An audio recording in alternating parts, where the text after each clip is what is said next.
화를 내야 할까, 참아야 할까? 이 질문 앞에서 우리는 자주 멈칫하죠. 누군가는 화를 감정 조절 못하는 미성숙의 징표로 여기고, 또 다른 누군가는 표현하지 못하면 병이 된다며 꾹 참는 걸 경계합니다. 그러다 보니 우리는 화를 내고 후회하거나, 화를 참고 또 후회하거나, 이 두 가지 사이에서 늘 방황하게 됩니다. 어쩌면 우리는 화를 어떻게 내야 하는가 보다 화를 왜 내는지, 그리고 어떻게 다룰 수 있는지를 더 잘 배워야 했는지도 모르겠습니다. 안녕하세요. 지식의 밭에서 지혜를 거두는 소머치입니다. 네, 어제 저도 그랬습니다. 오랜만에 가족과 외식을 하기 위해 운전을 하는 도중 무리하게 끼어드는 차량의 위협을 느낀 순간 저도 참지 못하고 도로 한복판에서 막 이렇게 화를 쏟아냈는데요. 상대방이 분노가 담겨있는 막 크락션을 누르고 이 틴팅 뒤로 희미하게 보이는 이 상대 운전자 입에서 온갖 욕이 나오는 것을 제가 발견을 했거든요. 그 순간엔 내가 나를 지켜야 한다는 본능적인 감정도 있었고, 또 가족을 보호하고 있다는 강한 확신도 있었기에 막 다툼을 이어갔습니다. 그렇게 다툼이 끝난 후 외식을 하러 가는 길, 차 안의 공기는 무거웠고, 또 어머니께서는 저에게 조용히 말씀하셨습니다. 네가 그냥 참았으면 아무 일도 아니었을 텐데 하고요. 저는 그 말을 곱씹으며 저녁에 혼자 집에서 나와 동네를 걸으며 생각을 했습니다. 내가 이상한 걸까? 화를 낸 내가 문제였던 걸까? 하고 스스로에게 되물었습니다. 오늘 이야기에서는 이런 질문 속에서 시작된 하나의 이야기를 나눠보고자 해요. 화를 억누르며 속이 썩어가는 사람들, 화를 터뜨리고 또 후회하는 사람들, 그 사이 어딘가에서 마음이 무너지고 있는 수많은 우리에게 이 분노라는 감정을 책임있게 다루는 법에 대해서 말씀드려보고자 합니다. 여러분, 우리는 화를 왜 낼까요? 심리학자 폴 에크만은 인간의 감정을 6가지로 나눈다고 해요.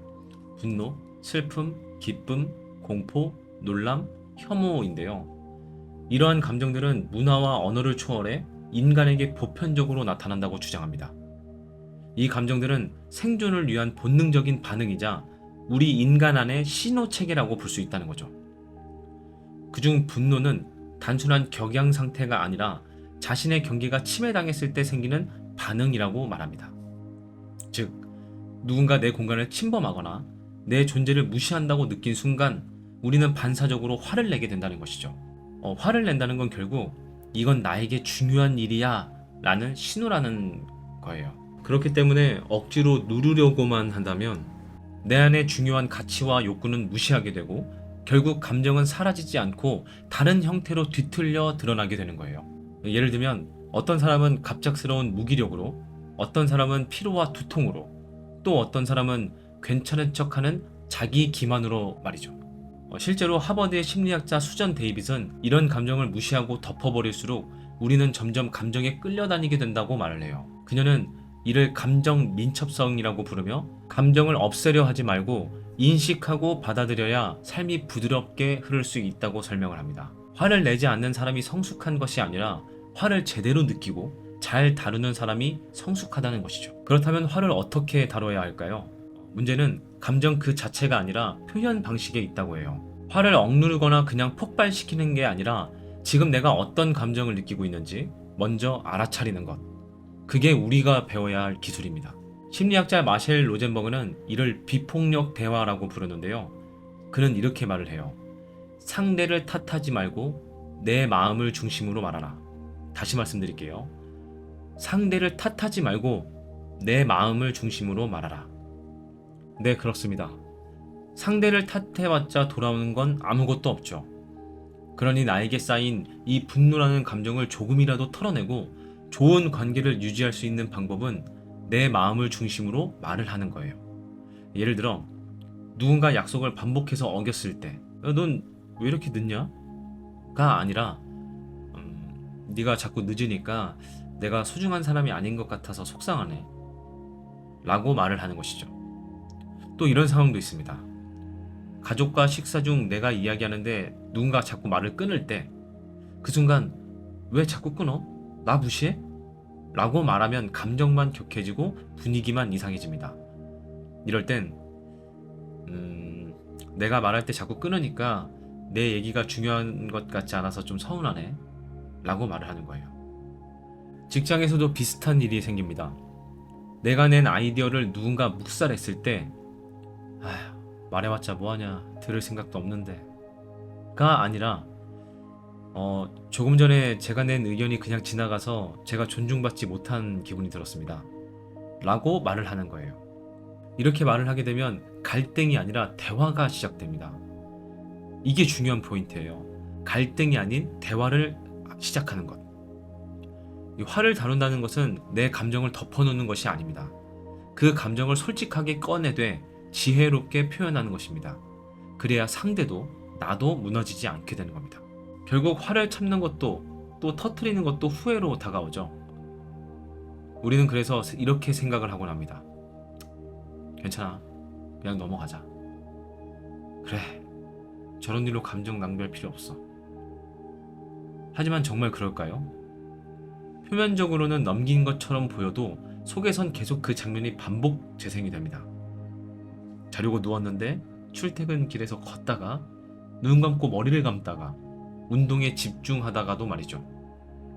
상대의 말투, 표정, 그 순간의 공기까지 잊은 줄 알았는데도 그때 상황과 말들이 다시 떠오릅니다. 그리고 속으로 이런 생각을 하게 되죠.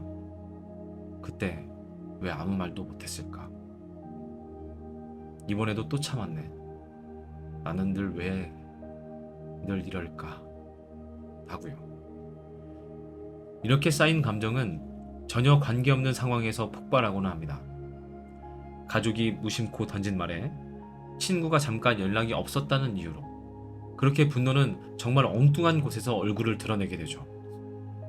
반대로 저처럼 참지 않고 바로 터트리는 사람도 있죠. 그 순간에는 속이 시원합니다. 나도 당하고만 있진 않았어. 할 말은 했어. 내 생각이 맞아. 나 그때 이렇게 말하고 행동했어야 됐는데.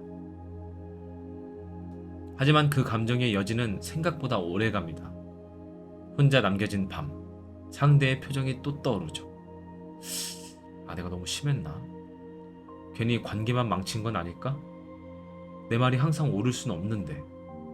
그 화낸 것 때문에 난 속이 시원했지만 오늘 저녁 가족 식사 자리의 분위기는 최악이었어. 그러니까 화라는 감정은 참아도 후회, 터뜨려도 후회, 이래도 어렵고 저래도 괴로운 참 묘한 감정입니다. 그래서 우리는 화를 없애려고 애쓰기보다 그 감정과 함께 사는 법을 배워야 하는 것 같습니다. 화를 느끼는 나를 미워하지 않고 그 감정을 무시하거나 부끄러워하지도 않고 그저 지금 내가 상처받았구나, 이건 나에게 중요한 일이었구나 하고 그 감정을 있는 그대로 바라보는 힘, 그리고 그 감정에 끌려가게 되는 것이 아니라 내가 그 감정을 이끄는 사람이 되는 것, 그게 바로 화를 잘 다루는 사람이고 성숙한 어른의 모습일지도 모르겠습니다. 화를 다룬다는 것은 그저 말을 아끼거나 참는다는 뜻이 아니에요. 사실 그건 너무 표면적인 이야기죠. 더 본질적인 건 이 질문입니다. 나는 왜 그 상황에서 그렇게까지 화가 났을까? 겉으로 보기엔 별일 아닌 것처럼 보였을지도 몰라요. 아이가 밥을 흘렸을 뿐이고 동료가 내 말에 한번 시선을 안 준 것뿐이고 가족이 내 말을 툭 끊었을 뿐인데 왜 나는 그렇게 욱했을까? 돌아보면 그 화는 꼭 그 사람 때문에 내는 건 아닙니다. 그날 아침 회사에서 무시당했던 기분, 주말도 없이 일했는데 인정받지 못한 허탈함, 혹은 계획대로 풀리지 않은 하루에 쌓인 답답함, 그게 마치 작은 구멍을 통해 아이의 실수나 동료의 반응이라는 통로로 한꺼번에 터져 나오는 거죠. 그래서 어떤 심리학자는 이렇게 말을 합니다. 분노는 지금 이 상황이 아니라 지금 이 감정을 감당할 여유가 없다는 신호다. 혹시 여러분도 그런 적 없으신가요? 누군가가 나를 무시한 것 같아서 욱했는데 사실은 그 밑에 이런 감정이 있었던 거죠. 나는 존중받고 싶어. 나도 소중한 사람이야. 나 지금 너무 지쳤어. 근데 그런 말은 못하고 결국 너 왜 그래? 너 지금 나 무시하냐? 하고 화만 낸 거예요. 그러면 어떻게 될까요? 내가 진짜 하고 싶었던 말은 분노라는 포장재 안에 갇혀버리고 상대는 그 마음을 끝내 듣지 못하게 됩니다. 화를 잘 다룬다는 것은 그 포장지를 조심스럽게 벗기고 그 안에 담긴 진짜 감정의 이름을 찾아주는 일입니다. 난 외로웠어. 나는 사랑받고 싶었어. 나는 지금 무시당한 기분이었어. 그 감정을 내가 먼저 알아봐주지 않으면 우리는 계속 화를 잘 못 다루는 사람으로만 남게 됩니다. 그리고 더 슬픈 건 내 마음을 누구에게도 닿지 못하게 한다는 거예요. 그러니 다음에 화가 날 땐 이렇게 스스로 물어보세요. 지금 내가 진짜 하고 싶었던 말은 뭐였을까? 이 질문 하나가 분노를 대화로 바꾸는 시작이 될 수 있습니다. 많은 사람들이 화를 잘 못 다루는 이유는 생각보다 간단합니다. 지금 내가 느낀 것이 정확히 뭔지 잘 모르기 때문이에요. 겉으로는 화가 난 것 같지만 속을 들여다보면 그 감정은 꼭 분노만이 아닐 수 있어요. 섭섭함, 서운함, 외로움, 실망, 무력감. 이런 감정들이 화라는 옷을 입고 나타나기 때문에 우리는 자꾸만 겉에 드러난 감정만 가지고 이야기를 하게 되는 것이죠. 심리학에서는 이를 감정 언어의 정밀도라고 불러요. 감정에 더 세밀한 이름을 붙일수록 우리는 감정에 덜 끌려다니고 더 잘 다룰 수 있게 되는 것이죠. 기분이 그냥 별로인 날 다들 있으시죠? 그게 지루함 때문인지, 불안 때문인지, 외로움 때문인지 정확히 알 수만 있어도 우리는 그날을 훨씬 다르게 보낼 수 있습니다. 그래서 여러분들께 연습 방법을 하나 알려드릴게요. 매일 저녁 아주 짧게라도 오늘 내가 느낀 감정을 한 단어로 적어보기입니다. 그리고 그 감정의 이유를 그저 딱 한 문장으로 설명을 해보는 거예요. 그러니까 예를 들면 오늘 느낀 감정, 무기력. 이유, 해야 할 일은 많은데 뭘 해도 소용이 없을 것 같아서. 또 오늘 느낀 감정, 서운함. 이유, 내가 챙긴 만큼 돌아오지 않는다는 느낌. 이렇게 하루 1분 글로 적어보는 것만으로도 우리는 자신을 더 선명하게 볼 수 있게 된다고 합니다. 그리고 이 데이터가 쌓이면 어느 순간부터 감정에 휘둘리는 사람이 아니라 감정을 읽고 움직이는 사람이 된다고 해요. 자, 그럼 이번에는 화를 표현한 이후, 즉 갈등이 생긴 뒤 관계를 회복하는 태도에 대해 말씀을 드려볼게요. 화를 잘 냈다 하더라도 그 다음 대처가 미숙하면 관계는 쉽게 틀어지기 마련이니까요. 화를 냈다는 것은 내 안에 어떤 중요한 마음이 담겨 있다는 뜻이기도 합니다. 그건 내가 소중히 여기는 가치일 수도 있고 상대에게 전하고 싶은 진심일 수도 있죠. 하지만 그걸 잘 표현했다고 해서 모든 게 다 끝나는 건 아니에요.